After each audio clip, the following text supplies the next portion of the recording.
Amelia. Tonight, one Clay County family's pain could actually lead to change on the west side of Jacksonville.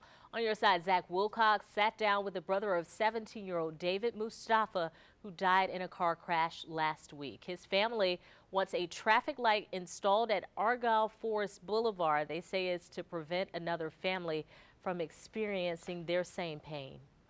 He was always that uplifter. He'd feel the energy, he'd feel the room, and then he'd be the one to change that atmosphere. Mo Mustafa dreamed of the day he'd watch his younger brother David get sworn in to join him as a deputy at the Clay County Sheriff's Office. Mo says David was always interested in law enforcement and joining the K-9 team, but that only grew after Mo was sworn in November. He just couldn't help but fall in love with it, and I saw it in his eyes, especially with the animals. Unfortunately, Mo will never get to see his brother put the uniform on. David was killed on the 4th of July in a deadly crash on Argyle Forest Boulevard that also injured 2 other people.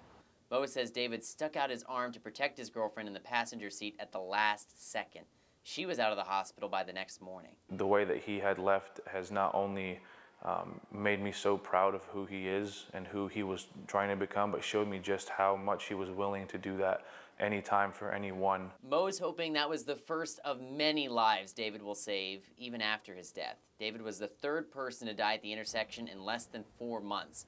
A Jacksonville City Councilwoman confirmed a traffic study is near completion and that it will call for a light to be installed at the intersection. As long as people know that he went out a hero and that this is something that needs to be prevented as much as possible, that will bring some peace. All right, that was Zach Wilcox reporting. We have more coverage about that dangerous intersection on firstcoastnews.com right now. Just look for this story on the homepage. You can also find it on the First Coast News app.